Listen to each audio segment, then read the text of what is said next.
Ne soyez pas heurtés par ma réponse négative. J'ai toujours essayé, avec plus ou moins de raison, d'apparaître le moins possible, non pas pour exalter mes livres, mais pour éviter la présence d'un auteur qui prétendrait à une existence propre. Il paraît qu'elle s'appelait comme ça déjà, avant qu'il arrive. Pendant 20 ans, la seule bio disait « Maurice Blanchot, romancier et critique. Sa vie est entièrement vouée à la littérature et au silence qui lui est propre. » Puis on a ajouté une date. C'est tout.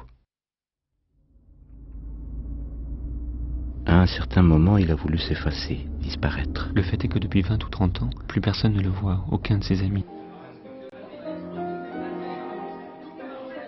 Et le jour de la Saint-Maurice? C'est vrai que c'était la Saint-Maurice. Ça l'est toujours. Le 22 septembre, c'est la Saint-Maurice. Faire un film infaisable. Rendre visible l'invisible. Fêter l'anniversaire d'un absent. Peut-être il faut dire quelque chose de la naissance, ses parents, la famille. Quin, oui. La maison de Quin. Elle appartenait à la famille de la mère. Blanchot y est né comme ses frères, comme sa sœur. Mais ils ont toujours suivi leur père de poste en poste, en Normandie, à Paris. Il était professeur de français, un professeur particulier, un précepteur pour des enfants de grande famille. Un homme d'une immense culture, dit-on. Il a eu son bac à 15 ans. Il a perdu 1 an à cause d'une opération délicate. Il a 17 ans donc, quand il arrive à Strasbourg. Maurice Blanchot, nous étions ensemble presque pendant tout mon séjour à Strasbourg. Peut-être est-il venu 2-3 ans après moi, n'est-ce pas? Je ne peux pas vous le décrire. D'une extrême intelligence, d'une pensée absolument aristocratique, n'est-ce pas? Très éloigné de moi à cette époque-là, au point de vue politique, n'est-ce pas? Il était, je ne sais pas s'il faut, il était très à droite, n'est-ce pas? Mais nous avons eu très vite un accès l'un à l'autre. Il me mentionne parfois dans ses livres, il m'élève beaucoup. Je veux dire, je me trouve très élevé par ses interventions. Sur beaucoup de points, nous pensons ensemble. Il a eu aussi une évolution tout intérieure. Il n'y a jamais eu la moindre concession opportuniste. C'est cette impression un homme sans opportunisme. Voilà le contact moral avec lui. C'était des choses de philosophie, c'était des choses littéraires, c'était Proust et Valéry, n'est-ce pas? Si vous voulez, on n'a pas beaucoup parlé de surréalisme, Proust et Valéry. C'est l'intérêt, c'est très tôt qu'il a eu pour ces choses phénoménologiques dont je me suis occupé. Conversation très abstraite, dans ce sens-là, avec toujours ces échappées inattendues que les choses prenaient chez lui. Je n'ai pas de souvenir, comment dirais-je, de rigolade, si je peux dire, pas de... C'est toujours, en ces termes-là, sur les lieux les plus élevés, que je me suis senti l'avoir rencontré. Il obtient un certificat d'études supérieures, comme une licence. Philo, psycho, littérature allemande, classique, je crois. Et une maîtrise quand même, en Sorbonne sur les sceptiques. Mais il n'a pas continué ses études. Parce qu'il ne voulait pas être prof, il voulait être journaliste. Alors quoi? Il est venu s'installer à Paris, mais où? Je n'ai pas cette adresse-là, elle me manque. Et pour faire quoi à Paris? Vas-y, dis-le. Alors oui, Maurice Blanchot est dans les années 30 un journaliste d'extrême droite, rédacteur en chef au Journal des débats, éditorialiste de politique extérieure. Il occupe également des responsabilités importantes dans d'autres revues ou d'autres journaux comme Combat en 1936 ou L'Insurgé en 1937. Il est proche, il appartient même à un groupe de jeunes dissidents maurassiens qui trouvaient Charles Maurras trop faible, trop mou et souhaitaient des positions plus révolutionnaires. Blanchot affirme très clairement ses positions nationalistes, anticommunistes, antidémocratiques, anti-parlementaires, anticapitalistes et surtout spiritualistes, catholiques, traditionnalistes, élitistes, soucieux en réalité de restaurer la grandeur spirituelle de la nation française et de la préserver du désordre et de la guerre. Évidemment, ces prises de position côtoient des affirmations antisémites ou fascistes, desquelles Blanchot se démarque clairement dès 1933, refusant toute forme d'étatisme, de totalitarisme, toute morale guerrière, tout régime fondé sur l'illusion d'une puissance mythique et d'une collectivité organique. Il les dénonce comme il dénonce les exactions antisémites, les premiers camps de travail hitlériens, dans un journal fondé par son ami Paul Lévy en 1933. Alors, bien sûr, la lecture de Maurice Blanchot ne sort pas indemne de ses prises de position, de ses côtoiements, de ce qui pourrait nous sembler aujourd'hui contradictoire, et qui pourtant impose de véritables défis à notre pensée, peut-être aujourd'hui plus que jamais. Qu'en est-il par exemple du statut de la parole? En quoi cette parole journalistique de Blanchot relève-t-elle simplement de la vigueur outrancière de la presse d'avant-guerre? En quoi appartient-elle déjà au style de Blanchot, reconnu à l'époque pour à la fois sa vigueur oratoire et sa subtilité antiphrastique, paradoxale? Qu'en est-il également de la responsabilité des côtoiements? Comment peut-on à la fois être proche des milieux sémites, ami intime d'Emmanuel Lévinas, le seul ami qu'il a jamais tutoyé, ou de Paul Lévy, et en même temps proche des milieux antisémites, côtoyer presque quotidiennement Thierry Monnier, entretenir une correspondance avec Drieux-La Rochelle? Comment peut-on, pendant la guerre, sauver des juifs, et en même temps écrire plus de 170 chroniques de critiques littéraires dans un journal de plus en plus ultra-maréchaliste et pro-hitlérien? Qu'en est-il encore de ce que Tchekhov nommait la transformation des convictions? Comment un journaliste d'extrême droite devient-il, quelques années plus tard, un penseur politique d'extrême gauche?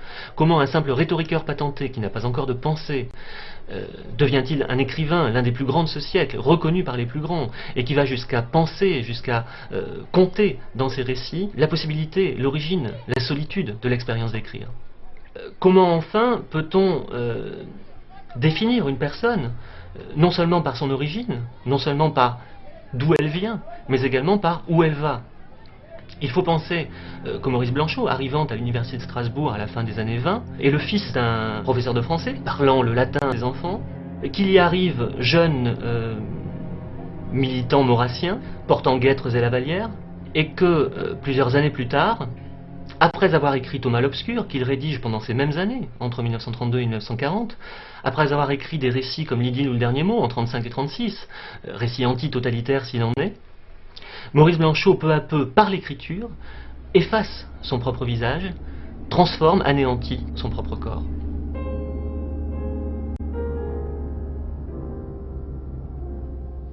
C'est comme s'il avait écrit dans la marge d'un livre qui ne serait écrit que bien plus tard, à une époque où les livres, depuis longtemps disparus, évoqueraient seulement un passé effroyablement ancien et comme sans parole, sans autre parole que cette voix murmurante d'un passé effroyablement ancien. On sait que dans l'idylle et dans le dernier mot, après coup, on peut avoir la sensation qu'il y a eu comme une sorte de prémonition, entre guillemets, de ce qu'il en fut de la réalité des camps. Et en même temps, Thomas l'Obscur, alors lui, développe une autre temporalité qui serait, me semble-t-il, celle qui permet de supporter l'insupportable. En lisant Thomas l'Obscur, j'ai été amené à douter du fait de l'avoir lu. Et que ce sentiment-là ne s'est pas évanoui. Le corps m'a manqué au moment de la lecture. Je n'avais pas le corps apte à lire ce livre. Et je crois que si je ne l'avais pas, c'est parce que précisément dans Thomas l'Obscur, l'une des veines du livre, l'une des hantises et ce qui doit à un moment donné comme cercler l'existence de Blanchot dans les années 40, sous la pression à la fois intérieure mais en même temps extérieure et historique, ce qui doit cercler sa propre obsession, c'est de savoir quel corps pour quelle pensée. Il faut que le corps de Thomas soit comme vidé, absent à lui-même, et plus qu'absent à lui-même, il faut qu'il soit comme vidé presque de toute organicité, que vidé de tout état de capacité de métamorphose proprement organique, pour que la pensée dont il dit qu'elle veille dehors, là, dans la nuit, puisse trouver une issue et toucher son propre corps. La première lecture de Dans l'obscur, ça a été de me dire, j'avais à peu près 18-19 ans, je n'y comprends rien, mais un jour je le comprendrai. Ça, c'est le miracle de l'œuvre en général, quoi. C'est qu'elle puisse concentrer en elle ce qu'il y a de plus intolérable, de plus insupportable, de plus douloureux, sans pourtant elle-même devenir mortelle. C'est probablement même l'une des leçons les plus secrètes, mais les plus inoubliables, par exemple, de l'œuvre de Kafka. Et que, évidemment, on ne peut pas quand même ne pas mettre en relation avec celle de Blanchot, c'est-à-dire comment sortir du rang des meurtriers. Ville prodigieuse, cité ruinée, disparurent, les pierres furent rejetées au dehors, on transplanta les arbres, on emporta les mains et les cadavres, seul le corps de Thomas subsista, privé de sens. Et la pensée rentrée en lui échangea des contacts avec le vide. Quel corps créé qui ne soit pas justement un corps fasciste, c'est-à-dire un corps raidi, un corps dur, un corps cuirassé, un corps armé.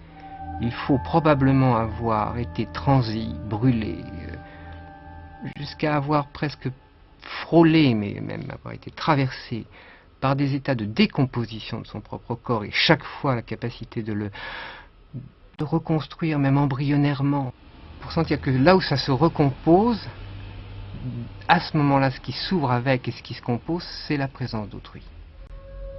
Il mettait son reste d'énergie à laisser les autres s'éloigner. C'est un retournement insensé. C'est-à-dire qu'en général, on met plutôt son énergie à supporter la venue des autres et à faire que l'autre vienne à soi ou qu'on aille à l'autre. Non, il y a encore une autre exigence, presque chorégraphique d'une certaine façon, qui consiste à mettre son énergie pour que l'autre ait laissé l'autre partir. Au moment où ça sert, comment, parfois par un geste d'une délicatesse insensée, ça ne se ferme pas. Le premier énoncé du Très-Haut est une phrase d'une simplicité inouïe par rapport même à ce qui s'est développé, déployé dans Aminadab et puis aussi dans l'obscur, c'est « Je n'étais pas seul, j'étais un homme quelconque ». Et la scène qui suit immédiatement cette phrase est une phrase d'une banalité presque quotidienne. Il heurte quelqu'un un peu maladroitement dans le métro. Le héros dit « Vous ne me faites pas peur » et l'autre lui donne un coup de poing dans la figure et il s'écroule par terre. Et ce qui est assez extraordinaire, c'est que cette chute-là, en plein milieu de la foule, donne lieu à cette seconde violence, qui est peut-être la seule violence d'une certaine manière qui soit aujourd'hui encore insupportable aux gens, c'est le fait de se parler les uns aux autres. Le propre du roman, c'est d'avoir pour forme son fond même.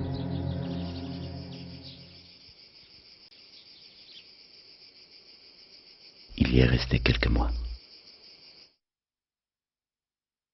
Je suis un piège pour vous. J'aurais beau tout vous dire, plus je serai loyal, plus je vous tromperai. C'est ma franchise qui vous attrapera. Je vous supplie de le comprendre. Tout ce qui vous vient de moi n'est pour vous que mensonge, parce que je suis la vérité. Et là, il rencontre Bataille. Quelle histoire! Ça alors, oui, quelle histoire, ces deux-là ensemble. S'agissant de la rencontre de Bataille et de Blanchot, la question qui se pose, c'est un peu de savoir qui rencontre qui. Qui rencontre qui, c'est-à-dire qui est dans l'attente de cette rencontre le plus des deux. Lequel était le plus dans le besoin de rencontrer l'autre, ou encore auquel des deux a-t-elle été le plus nécessaire, a-t-elle le plus profité.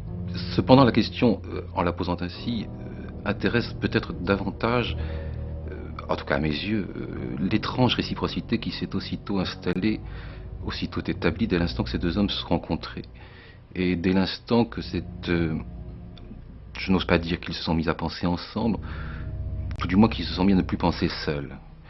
Et je pense à une chose extrêmement précise qui touche à l'expérience intérieure qu'écrivait Bataille pendant la guerre, au moment de leur rencontre, et dont on sait que Bataille lut des fragments au fur et à mesure de l'écriture, à Blanchot lui-même, et que ces fragments ont donné lieu entre eux à des commentaires et des conversations. Bataille pense que l'expérience est la mort. Blanchot propose au contraire que l'expérience c'est le mourir, que la mort est justement ce qui n'arrive pas, ce dont il n'est pas possible de faire l'expérience. Ça serait l'arrêt de la mort, ainsi que le propose imaginairement le titre, l'arrêt de mort. Et le mourir même deviendrait infini, ce que dit l'arrêt de mort comme récit. C'est ce que dit aussi la folie du jour. Ça permet à Bataille, et Klossowski l'a aperçu immédiatement, de rétablir le sens qu'il cherchait à la communication. La communication, c'est l'incommunicable. La communauté, c'est l'absence de communauté. Et il déclinera ça à la suite de Blanchot. Le mythe, c'est l'absence de mythe. Ça, il ne peut le dire qu'après la guerre, en 1947. Il ne pouvait pas le dire avant. Si Blanchot le découvre à Bataille, il le découvre par lui-même, par le même moment qu'il le découvre à Bataille, par le même mouvement. Je ne suis pas sûr que Blanchot disposait de ce savoir-là avant qu'il rencontre à Bataille.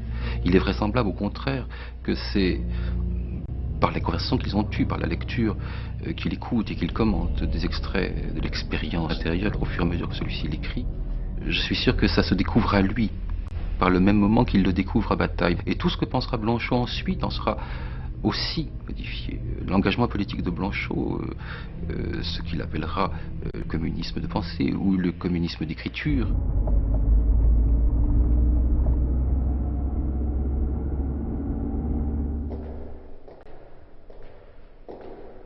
Il se pourrait que Nathalie, en me parlant de ce projet, n'ait rien voulu de plus que déchirer d'une main jalouse les apparences dans lesquelles nous vivions. Il se peut que, lassée de me voir persévérer avec une sorte de foi dans mon rôle d'homme du monde, elle m'ait brusquement, par cette histoire, rappelé la vérité de ma condition et montré du doigt où était ma place. Il se peut encore qu'elle-même ait obéi à un commandement mystérieux, et qui était le mien, et qui étant à la voix à jamais reconnaissante, voix jalouse, elle aussi, d'un sentiment incapable de disparaître. Qui peut dire « Ceci est arrivé parce que les événements l'ont permis ». Ceci s'est passé parce que, à un certain moment, les faits sont devenus trompeurs, et par leur agencement étrange, ont autorisé la vérité à s'emparer d'eux. Moi-même, je n'ai pas été le messager malheureux d'une pensée plus forte que moi, ni son jouet, ni sa victime, car cette pensée, si elle m'a vaincu, n'a vaincu que par moi, et finalement, elle a toujours été à ma mesure. Je l'ai aimée et je n'ai aimé qu'elle, et tout ce qui est arrivé, je l'ai voulu, et n'ayant eu de regard que pour elle, où qu'elle ait été et où que j'ai pu être, dans l'absence, dans le malheur, dans la fatalité des choses mortes, dans la nécessité des choses vivantes, dans la fatigue du travail, dans ces visages nés de ma curiosité, dans mes paroles fausses, dans mes serments menteurs, dans le silence et dans la nuit.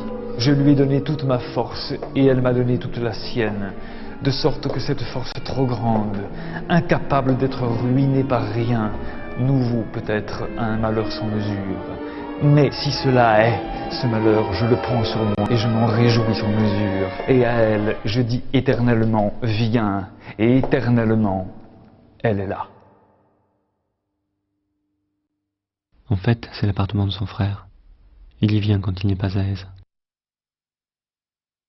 Non pas une parole, à peine un murmure, à peine un frisson, moins que le silence, moins que l'abîme du vide, la plénitude du vide, quelque chose qu'on ne peut faire taire, occupant tout l'espace, l'ininterrompu et l'incessant, un frisson et déjà un murmure, non pas un murmure, mais une parole, et non pas une parole quelconque, mais distincte, juste, à ma portée. Quel est le problème de Blanchot au moment où il écrit les textes qui vont composer la part du fait, qui paraît en 1949, l'Autrement et Sade, jusqu'à l'espace littéraire? C'est simple, il me semble. Sa question est comment la littérature est-elle possible? Non pas qu'est-ce que la littérature, question fade, c'est plutôt comment la littérature est-elle possible, ce qui est bien plus intéressant. Pourquoi cette question? Antelme avait publié son témoignage, L'espèce humaine, qui est ce livre qui allait être assez important pour Blanchot, en 1947. La même année paraît en Italie le témoignage de Primo Levi, Si c'est un homme, que Blanchot sans doute ne connaissait pas à l'époque. La littérature et les droits à la mort, le texte final de La part du fait, paraît dans la revue critique quelques mois après. Or, ni dans ces textes, ni dans les livres que j'ai nommés, l'on trouve la moindre référence à Auschwitz. Pas un mot. Pourtant, je crois que ces textes sont en quelque sorte une réponse à Auschwitz. Je ne veux pas dire par là que c'était un projet conscient chez Blanchot, pas du tout. Mais c'était l'essence même du problème qu'il posait. Comment va-t-on rendre la littérature possible après Auschwitz, après tout ce qui s'était passé? Possible, naturellement, pour Maurice Blanchot lui-même, c'est-à-dire pour quelqu'un qui venait d'une culture de droite et qui s'est trouvé tout à coup face au camp. Comment Blanchot va-t-il s'y prendre? Que fait-il au juste pour se rendre à la littérature possible? Si je dis que ces textes sont comme une réponse à Auschwitz, c'est qu'il accomplit une opération singulière sur la mort. Il redouble la mort, il la renverse en une impossibilité de mourir, et de cette impossibilité de mourir, il va faire l'espace même de la littérature. C'est l'essence même de la littérature et les droits à la mort. C'est l'essence de ces analyses à juste titre si célèbres sur la mort double chez Rilke ou sur l'impossibilité de mourir chez Kafka. Les chasseurs Gracchus de Kafka qui errent de ville en ville sans pouvoir mourir. Mais c'est la condition même de la littérature pour Blanchot. Ce qui veut dire aussi que le temps de la littérature est, pour Blanchot, un sursis. Quelque chose comme un étrange arrêt des morts qui arrête la mort même et la rend interminable. Face à la mort sans fin des camps, Blanchot installe la littérature dans l'impossibilité même de mourir. Il se trouve que dans ces désastres sans fin, toute la littérature, ou une partie de la littérature française, une partie consistante de la littérature française après Blanchot, a trouvé son espace. Est-ce que Blanchot a bien fait? Est-ce qu'il avait les droits de faire ce qu'il a fait? Est-ce que Auschwitz n'aurait pas dû rendre plutôt inutilisable le concept même des morts, de la mort? C'est une autre question. Je crois que c'est des questions que devraient être posées par les générations qui suivent, que les générations qui suivent vont poser lorsqu'elles se trouveront face à la question décisive: comment va-t-on rendre à notre tour possible la littérature?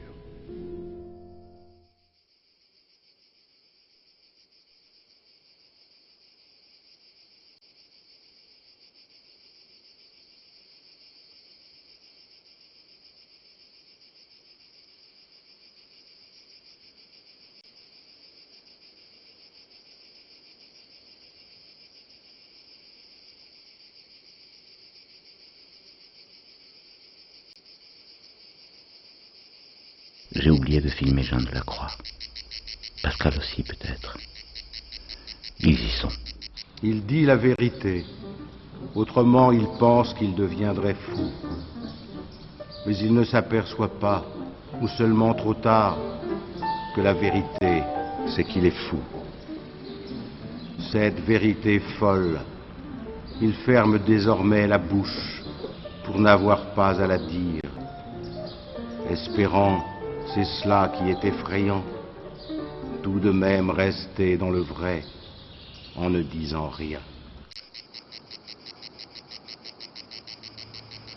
Quand je résidais à Aise, dans la petite chambre agrandi par une double perspective, l'une ouverte jusqu'à la Corse, l'autre par-delà le cap Ferrat, où je demeurais le plus souvent, il y avait, et il y est encore, pendu au mur l'effigie de celle qu'on a nommée l'inconnue de la Seine, une adolescente aux yeux clos, mais vivante, par un sourire si délié, si fortuné, voilé pourtant, qu'on eût pu croire qu'elle s'était noyée dans un instant d'extrême bonheur. Si éloignée de ses œuvres, elle avait séduit Giacometti, au point qu'il recherchait une jeune femme qui aurait bien voulu tenter à nouveau l'épreuve de cette félicité dans la mort.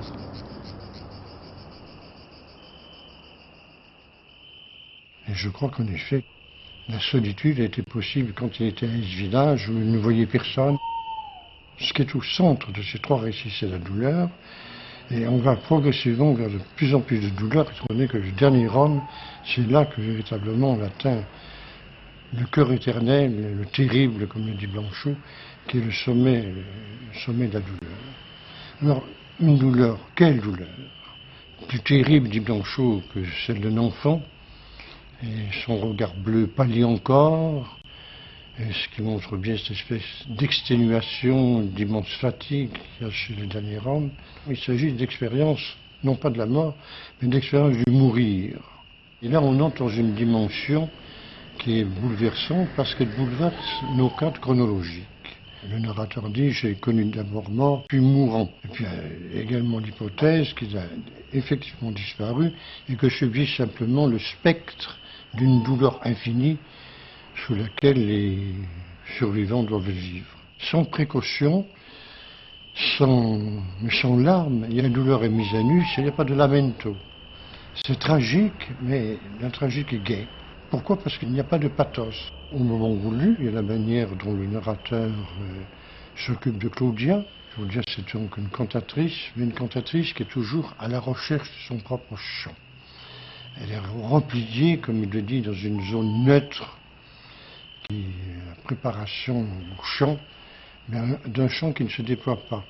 Sur les sirènes, n'est-ce pas, on sait toujours du côté de l'origine, donc avant le commencement, ou dans le texte sur Hölderlin, n'est-ce pas, le jour d'avant le jour, eh bien Claudia, c'est le chant d'avant le chant. Je ne sais pas, moi, il m'est arrivé d'avoir une espèce d'exaltation en lisant les textes critiques, en me disant, c'est fabuleux, des textes pareils, commenter Kafka de cette manière-là, on ne l'a jamais fait, et il y a un plaisir considérable.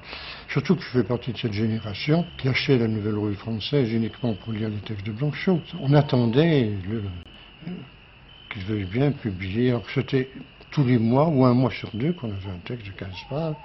Et des fois, j'étais dans une espèce d'enthousiasme. Je n'ai jamais lu les récits de cette manière-là. Ça n'a jamais provoqué en moi d'exaltation, d'exultation. J'ai pris au contraire, comme me concernant, me touchant en propre, de manière énigmatique, parce qu'il faut bien le dire, c'est quand même une énigme fabuleuse. La dernière image que j'ai de Blanchot, vous savez, j'ai vu Blanchot pendant 10 ans, de 59 à 70, et je ne l'ai pas vu maintenant depuis 27 ans. Et la dernière image que j'ai de lui, c'était dans un coin de Paris, là, où tout d'un coup il était très fatigué, et il m'a quitté presque brusquement, mais en dépit de son visage qui portait un espèce de masque de souffrance, il y a eu pour la dernière fois, où je l'ai vu moi, ce sourire. Mon désarroi devint pourtant si grand que j'essayais, non pas de l'éclaircir, mais de le faire passer dans la vie. Je ne manquais pas de force, je m'occupais de mes petites besognes, chacun vit ainsi. Il m'arrivait de fixer longtemps à travers la vitre la façade mutilée de la synagogue. On se souvient de la bombe. Ce mur noir, ces madriers soutenant ou fermant l'entrée, image impitoyable. Assurément, la vérité ne périt pas facilement. Ah oui, la Saint-Maurice. Ils étaient temps à parler, ça durait des heures, je ne peux pas les montrer tous. Et oui, chacun lit son texte ou un texte de Blanchot. Peut-être parce qu'on ne sait plus faire une fête anniversaire. Tu sais, avec un clown, des guirlandes, des marionnettes. 90 bougies, un gâteau.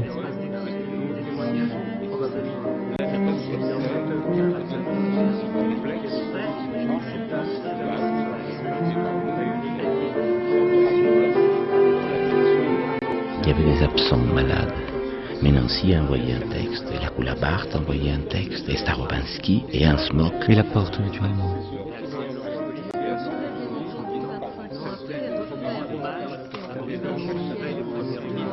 Je suis sans doute un vieil homme, formaliste et russe, mais je m'attendais à ce que quelqu'un parle de cette chose curieuse, de la forme de ces récits. Je voulais qu'on le grave dans le marbre.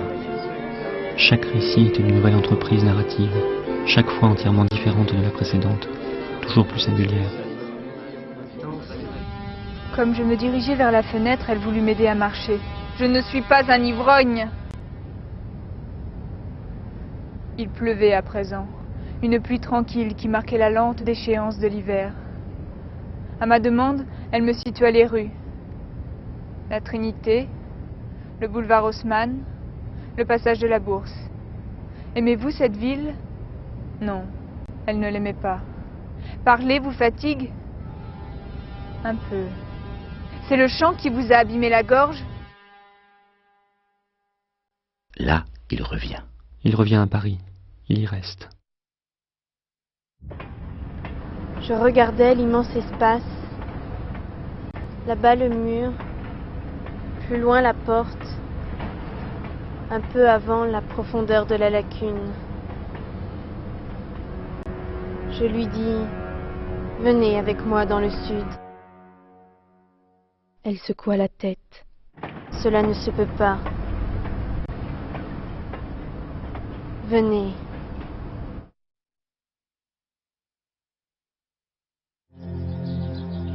Au moment où Mascolo fait son journal qui s'appelle 14 juillet. Je fais la connaissance de Mascolo d'abord. Je crois que c'est lui qui me fait connaître Blanchot. La connaissance de Marguerite Duras, d'Antelme, enfin, je les connais tous à ce moment-là. Je participe aux réunions de la rue Saint-Benoît. On discutait beaucoup de choses, mais surtout de politique, plus que de littérature. Hein. Quand De Gaulle a pris le pouvoir, en 58 par exemple. Ensuite, alors, on s'est vu beaucoup plus fréquemment au moment de la guerre d'Algérie, où il a, alors là maintenant tout le monde le sait, c'est lui qui a rédigé essentiellement le manifeste des 121. Mascolo, c'est Mascolo qui en a été l'initiateur. Ça a été une longue préparation, ce manifeste. Enfin, ça a duré des mois. Ça a duré des mois.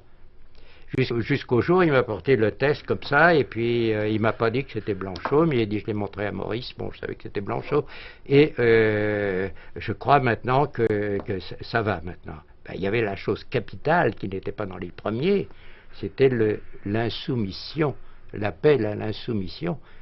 Alors, je lui ai dit, mais dis donc, on risque gros, là, cette fois. C'était la consigne de Mascolo, nous sommes tous coupables, nous sommes tous rédacteurs de ce manifeste. Alors c'était difficile de poursuivre quelqu'un. Tout le monde a été poursuivi, les 121, mais lui comme inspirateur, finalement ça s'était su.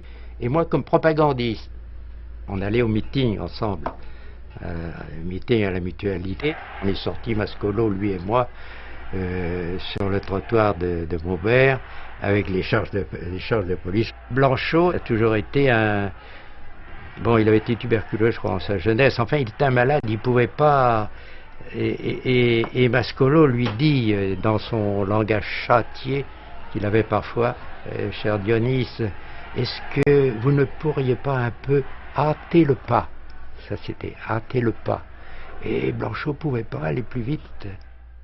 Là où nous nous sommes vus, et au moins une fois par semaine, et pendant des mois, peut-être une année ou deux, ça a été au moment où on a fait la revue internationale. On voulait faire cette revue avec Vittorini, justement. Mais c'est Blanchot qui a imposé ce point de vue que nous parlerions de ce que nous ne connaissions pas, et les autres parleraient de ce qu'ils ne connaissaient pas non plus. Ça, c'était curieux. Les Allemands parleraient de la guerre d'Algérie, nous parlerions du mur de Berlin.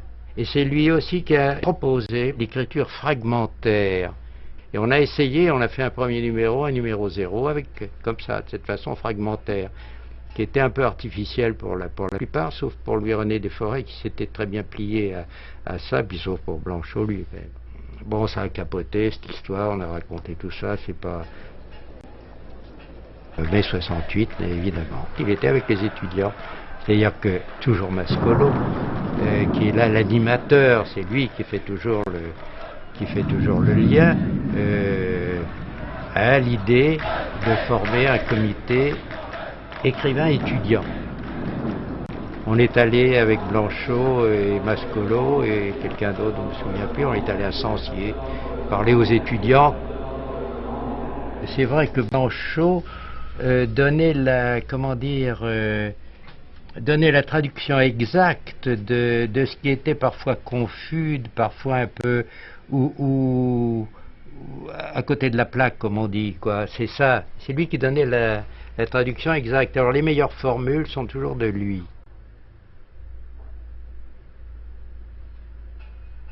Bon, c'est pas la peine. Non, mais on est amené à se glorifier de choses qui sont banales, au fond, et normales. C'était normal qu'on soit contre la guerre d'Algérie, c'était normal. Moi j'étais pas, mais enfin, ils étaient, en général, on était des gens d'écriture, des gens de lecture, des gens qui croient aux livres, à ce qui est dit, etc. C'était normal qu'on soit contre la guerre d'Algérie. C'est normal que des écrivains soient contre le pouvoir. C'était normal qu'on soit contre De Gaulle. C'était un coup d'État qu'il a fait. Il a renversé la République. C'était normal. Ce qu'on peut être reconnaissant à Blanchot, c'est d'avoir porté ce... C'est pas non plus... C'est une façon de vivre. C'est pas une morale, c'est pas une philosophie, si on veut, c'est tout ce qu'on veut, mais c'est une façon de vivre. On est contre. C'est tout. Il était contre le plus possible. Et le plus haut possible. Et le plus profond possible. Voilà. Flins, juin 68. Blanchot y était. Comme il avait été à d'enfer, à Charletti, et dans les nuits des barricades. Je l'ai cherché dans les images. Pas trouvé. Il y a la thèse de Derrida qui m'a suggéré Lutetia. De même que les vampires ne se reflètent pas dans les miroirs, peut-être Blanchot n'impressionne pas la pellicule. Là, à ce moment, c'est sûr, Blanchot y est. Là, en plein centre. Il a disparu. Entre-temps, le premier hommage. Oui, avec ce superbe texte de Foucault, La pensée du dehors. Pourquoi tout le temps ce cheminement de l'écrit, à côté de la vie? Mais savoir de quoi ça procède essentiellement, je ne sais pas. Je ne sais pas. Je ne sais pas, des gens très très célèbres, pour moi, n'ont pas écrit. Il y a des gens qui croient écrire. Et puis des gens qui écrivent. Mais c'est rare. C'est très rare. Je dirais que Blanchot écrit, Bataille a écrit, oui. Je faisais bouillir ça, ils venaient manger. Ils étaient très nombreux, quelquefois, à venir. Blanchot, il est venu tous les jours, pendant toutes les semaines, déjeuner chez moi. Je vivais avec Dionys Mascolo, qui était là, à ce moment-là. Et pendant des années. Vous savez qu'il n'est pas mort. Vous savez ça. Il habite une villa dans les Yvelines. L'antisémitisme, serait-il délirant, reste la faute capitale. Le commencement qui s'impose à moi, c'est vraiment l'impossibilité de parler de Blanchot, de l'œuvre de Blanchot en général, bien sûr, mais dans ces conditions-là en particulier. Ce qui fait que quand on se trouve dans cette situation, avec le sentiment qu'il faut en parler, et qu'en même temps c'est impossible, jamais on ne sent mieux la nécessité, la justesse et la justice de son retrait. Par la simple impossibilité qu'on ressent de dire quelque chose qui puisse se mesurer à cette pensée, à cette œuvre, et s'y mesurer dans ces conditions-là. Je crois qu'il faut parler aujourd'hui de Blanchot dans ces conditions aussi. L'attente l'oubli est peut-être le dernier livre qui est une forme de fiction. L'événement, ce dont on peut penser qu'il donne lieu à narration, à récit, ne se produisant comme événement que dans la mesure où il n'est ni vrai ni faux, hein, et où le sens de fiction se met à trembler, n'est-ce pas? L'adresse qui retentit régulièrement, quelquefois en italique, quelquefois non, quelquefois sous la forme du tutoiement, quelquefois sous la forme du vous. C'est fais en sorte que je puisse te parler, faites en sorte que je puisse vous parler. Elle vient depuis un lieu qui est donc en principe antérieur à la parole, mais qui parle déjà. L'incertitude d'une parole qui a commencé avant elle-même, c'est ou bien de savoir si elle va pouvoir avoir lieu comme parole, ou si elle va pouvoir s'adresser à toi ou à vous. Cette demande est une demande impossible. Et il est dit dans L'attente l'oubli que ce qui est ainsi demandé, c'est l'impossible. L'entretien infini, 1969, c'est un livre qui rassemble un grand nombre de textes très, très riches sur un grand nombre d'auteurs et de thèmes différents, précédé par deux introductions. Un texte théorique et neutre, et puis la mise en scène d'un entretien fictif. Ce qui compte dans l'entretien, c'est la venue. L'autre vient, je viens. C'est une expérience de l'interruption, c'est-à-dire de la séparation infinie. Et là, on retrouve des motifs qui sont communs à Lévinas et à Blanchot, où, naturellement, l'expérience de l'autre comme autre est l'expérience d'une distance infinie, d'une interruption, d'une séparation. En 71, donc 2 ans après, L'amitié, autre livre immense, un livre 1 sur l'amitié en général et l'amitié au singulier, mais qui évidemment, parmi tous les amis ou textes amis ou pensées amis sur lesquels ce livre veille, si on peut dire, ou qui veille sur ce livre, le nom de Bataille occupe une place singulière, pas de place singulière, si je peux dire. Il y a dans l'amitié un renoncement à la mémoire, à la présence, à la proximité, à la connaissance de l'autre même. Autrement dit, tout ce que la tradition philosophique avait inscrit sous le concept d'amitié, la familiarité, la présence de l'autre, la connaissance, la fidélité, etc., tout cela est radicalement contredit par l'expérience de l'amitié dont parle Blanchot.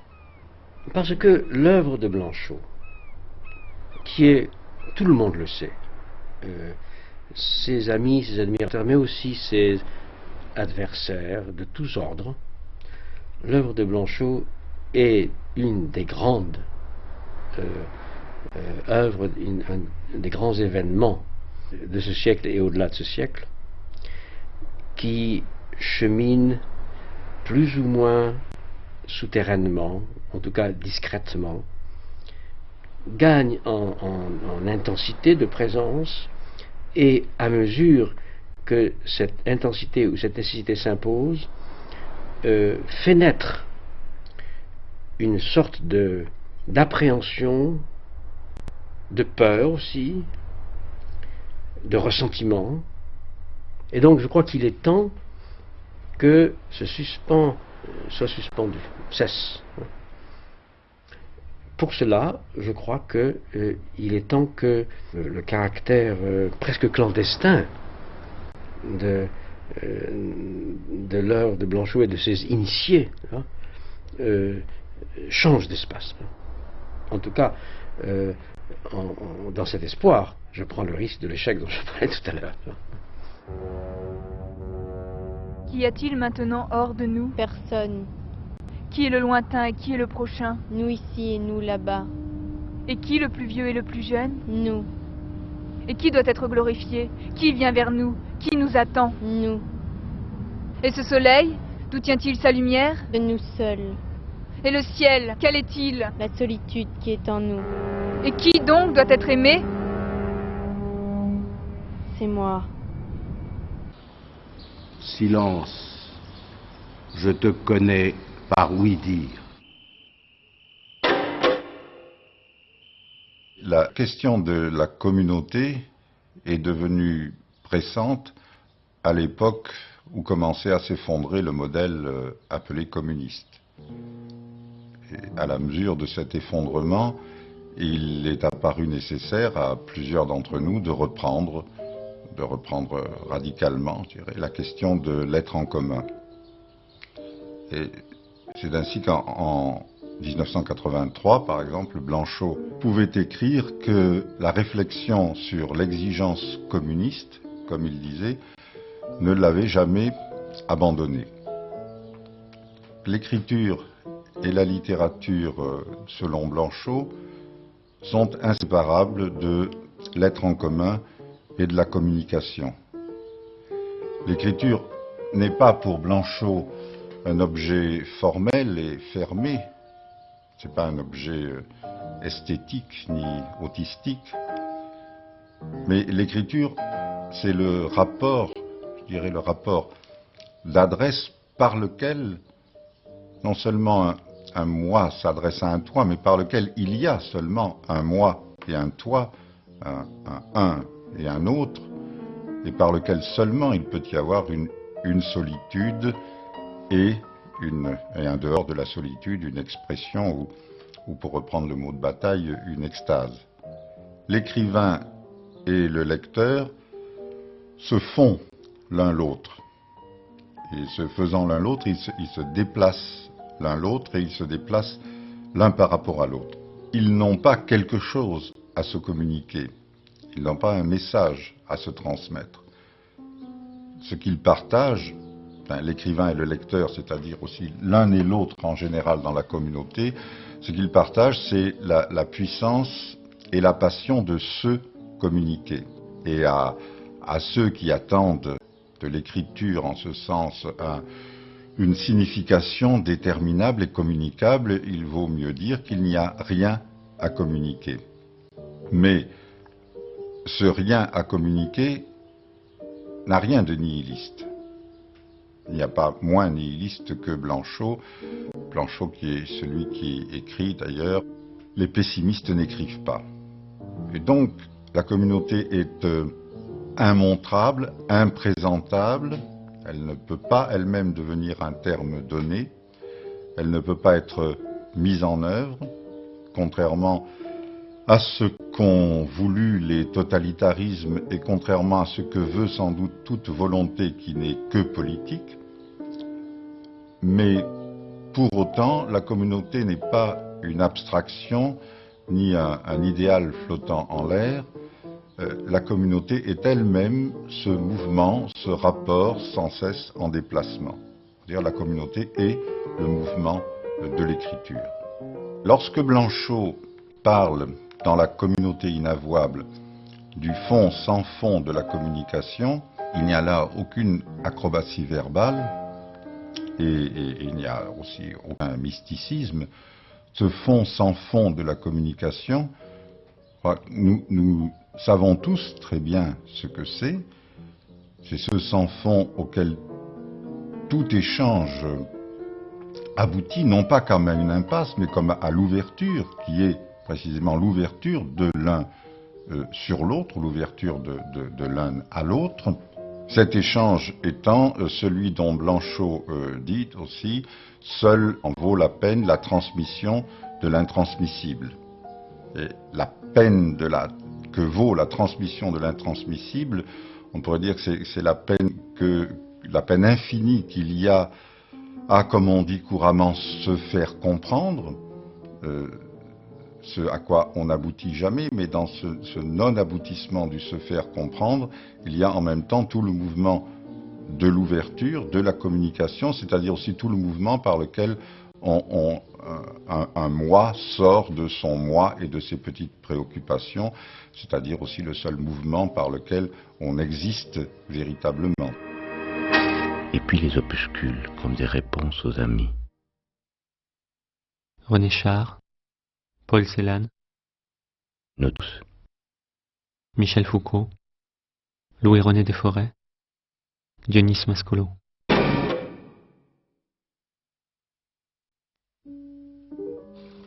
Je ne suis ni savant ni ignorant. J'ai connu des joies, c'est trop peu dire. Je vis, et cette vie me fait le plaisir le plus grand. Alors, la mort, quand je mourrai, peut-être tout à l'heure, je connaîtrai un plaisir immense.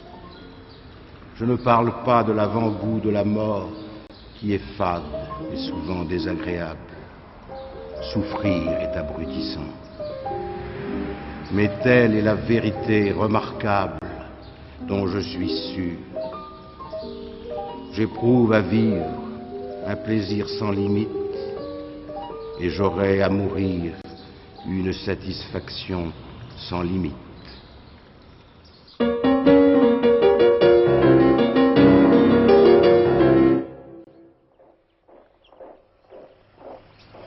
Les Alliés avaient réussi à prendre pied sur le sol français. Les Allemands, déjà vaincus, luttaient en vain avec une inutile férocité. Dans une grande maison, le château, disait-on, on frappa à la porte plutôt timidement. Je sais que le jeune homme vint ouvrir à des autres qui sans doute demandaient secours. Cette fois, hurlement, « Tous dehors !» Un lieutenant nazi, dans un français honteusement normal, fit sortir d'abord les personnes les plus âgées, puis 2 jeunes femmes. « Dehors ! Dehors !» Cette fois, il hurlait. Le jeune homme ne cherchait pourtant pas à fuir, mais avançait lentement, d'une manière presque sacerdotale. Le lieutenant le secoua, lui montra des douilles, des balles. Il y avait eu manifestement combat, le sol était un sol guerrier. Le lieutenant s'étrangla dans un langage bizarre, et mettant sous le nez de l'homme déjà moins jeune, on vieillit vite, les douilles, les balles, une grenade, cria distinctement « Voilà à quoi vous êtes parvenus !»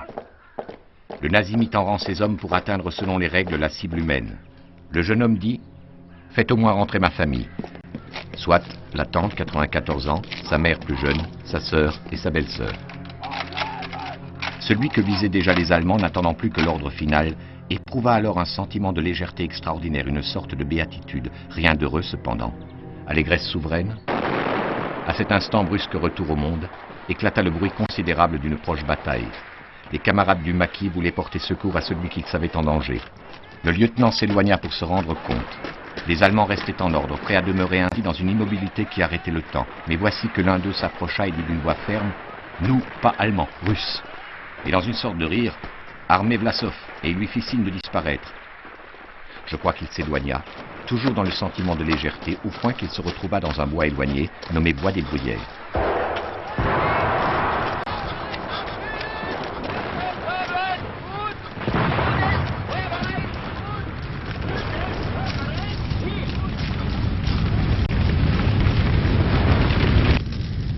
Partout des incendies, une suite de feux continue, toutes les fermes brûlées.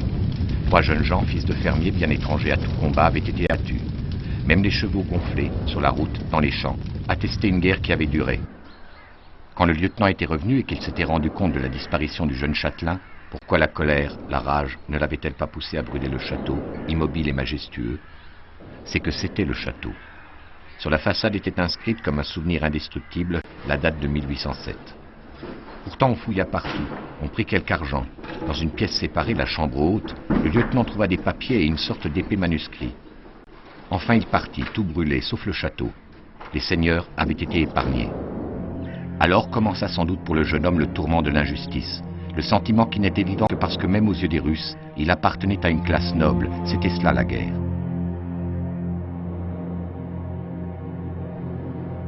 Demeurait cependant, au moment où la fusillade n'était plus qu'en attente, le sentiment de légèreté que je ne saurais traduire. Comme si la mort hors de lui ne pouvait désormais que se heurter à la mort en lui. Je suis vivant. Non, tu es mort. Qu'importe. Seul demeure le sentiment de légèreté qu'est la mort même, ou pour le dire plus précisément, l'instant de ma mort, désormais toujours en instance.